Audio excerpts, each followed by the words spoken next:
Hello and welcome back once again. It's Greg from Bug Out Gear Layouts and Tactics, a prepping site Facebook page, and UrbanSafetySurvival.net. We're back out here at the camp for this video. We just came out to make sure that we keep everything going good with the high winds and cold weather we're getting. So this Friday I'm going to talk about our bug out bag, or what I call my get home bag. This is the bag that I leave in my vehicle. So just for full disclosure, I drive a minivan. I don't have a trunk, so I have a black tub bought from Home Depot that I keep a bunch of stuff in there. It's in the car year round, along with some extra stuff for colder weather, just in case anything happens and we're stuck in the vehicle. But this here, this is my get home bag. This is what I leave in my vehicle year round. The only difference is usually I don't leave water in there. I take water bottles when I leave the house, so that way I have fresh water.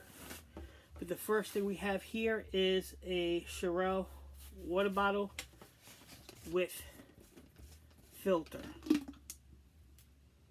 Right? This was gotten from the LDS Home Storage Center a while back. That's what I carry. The water on one side. On the other side, it's a single wall 304 stainless steel 32 ounce single wall stainless steel container, just in case I have to boil water on the way home.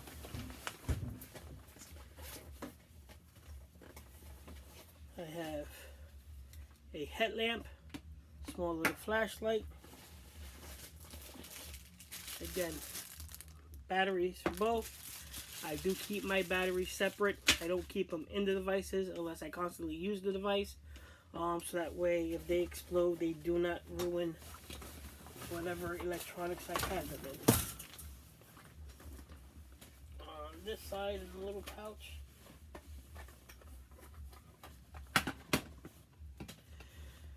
I have an extra knife, small little bit of fire cordage, Bic lighter, and a scripter lighter. That's for fire. Just to show you, on these bags, these are the little side pouches for the waist strap, and that's where those was. Alright. In here, Cliff Bar, waterproof matches, utensils for eating, another small little full tang knife,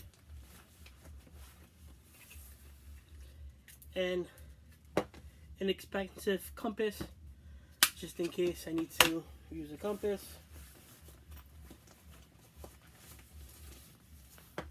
Pocket Fresnel lens, duct tape around the plastic card,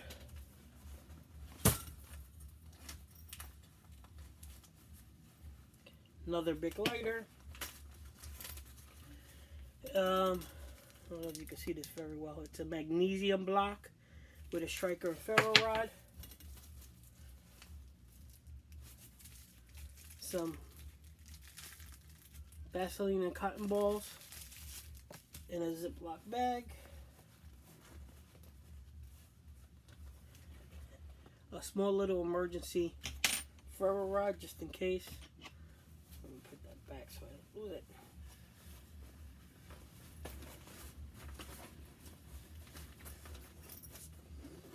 Alright.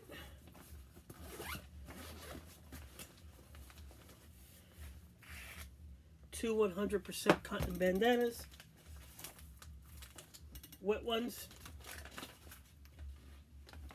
Frontier straw, Another way to filter water. Hot hands. For heat.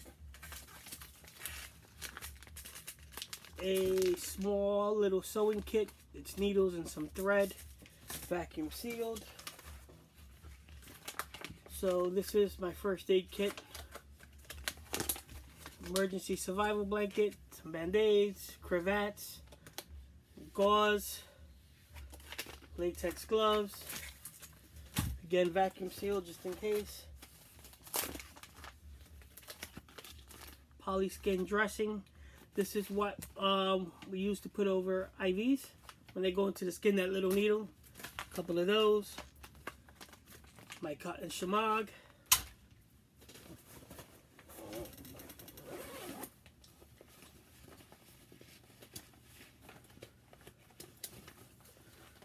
The inner bag.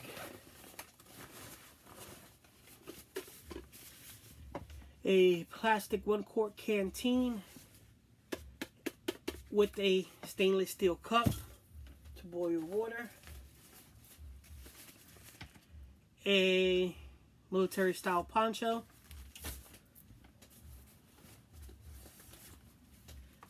Rapid deploy ridgeline.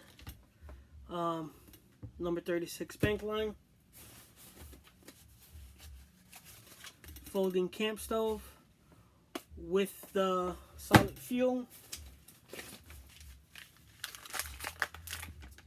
This is more fire cord. What survival cord? I believe it's 25 feet. Again, it's just wrapped in that to keep it protected from the elements. Here is my hammock. It's just a small little hammock with a nest, a net in case they get stuck outside. Tree straps for the hammock. My 10x10 tarp.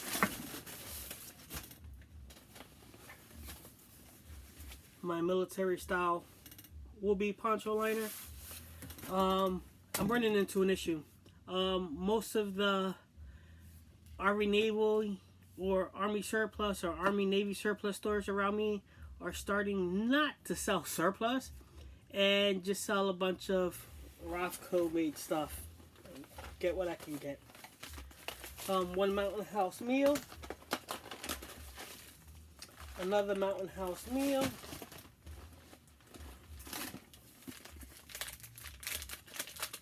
An Endor emergency survival bag. Not only do I carry this in my bag, we have several of these in the black tub in my car. The way we do it for my family is we have one for every seat in our vehicles. So in the minivans, it holds 7. There's 7 of these. In my son's little sedan, he can carry 5 people, so there's 5 of those. Just to let you know how we do it. A UST reflective survival tent. Just in case, I gotta put the hammock in there to reflect some heat. So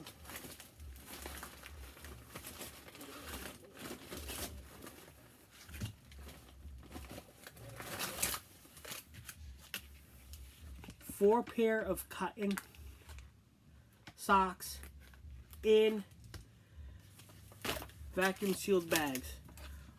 Yeah, I still keep cotton. The reason there's 4 is I change them out. If I'm going to be walking for a long time, I plan on changing them out often.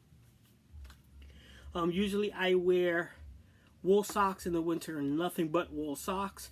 So I can change those out and dry my wool socks off. Emergency ration bars. Again, just more food for the walk. One, 2 55-gallon drum liners.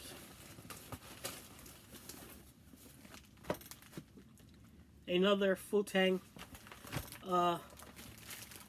knife, and then my coffee, my tea, some Gatorade for electrolytes, drink mixes, for the walk. That's everything. My Pathfinder survival blanket. This is the old style. I know they just changed out the new one recently, but this is still the old one.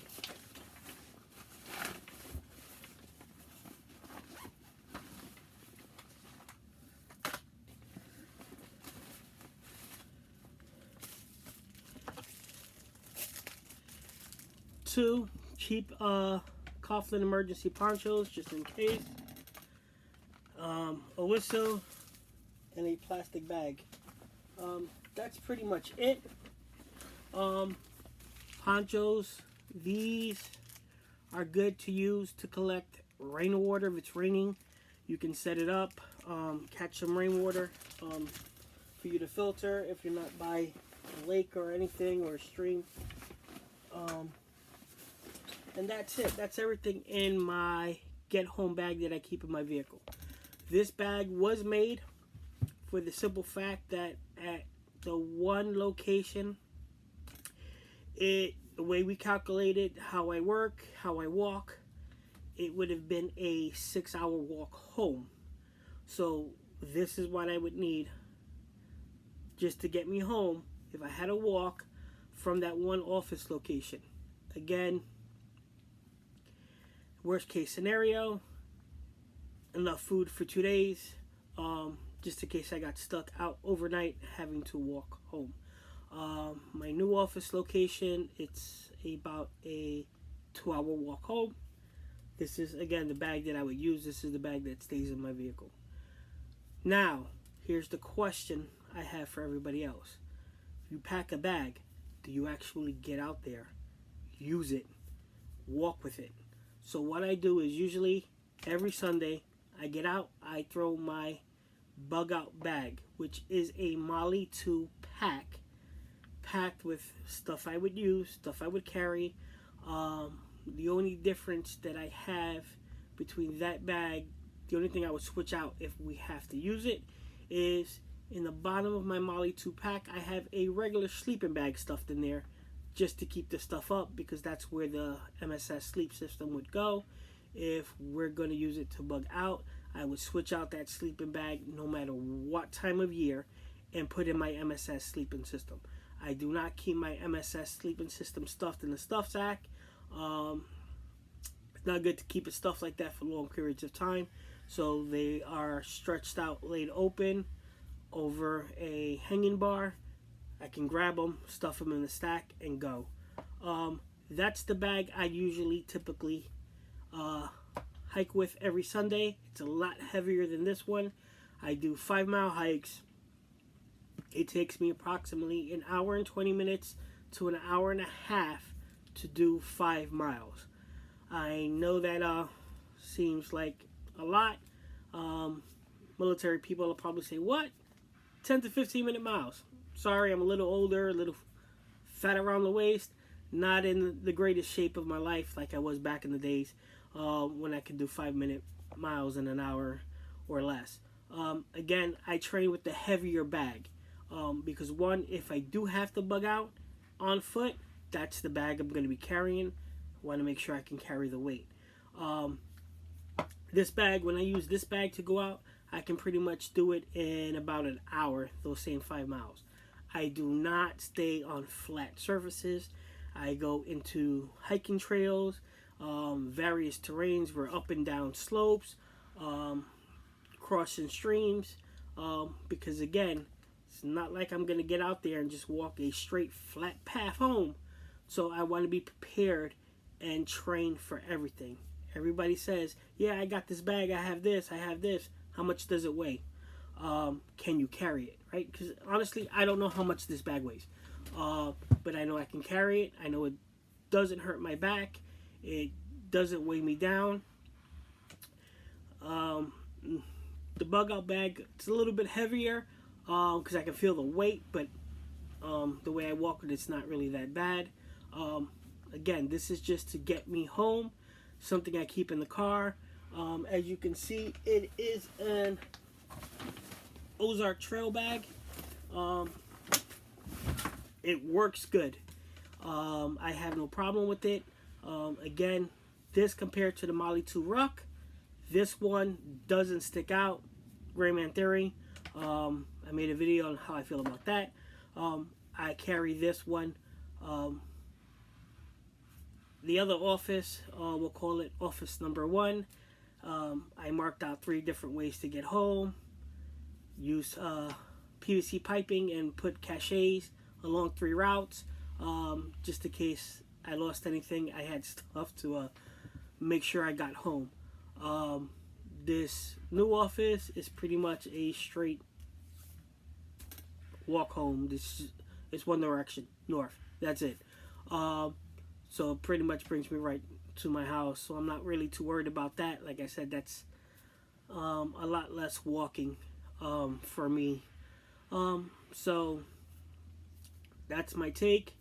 Let me know what you think. Let me know if there's something different you would add, something you would take away. Put it in the comments below. Remember, like, comment, and subscribe.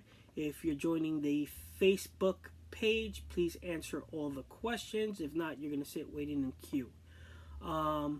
Again, thank you for your support, and stay safe.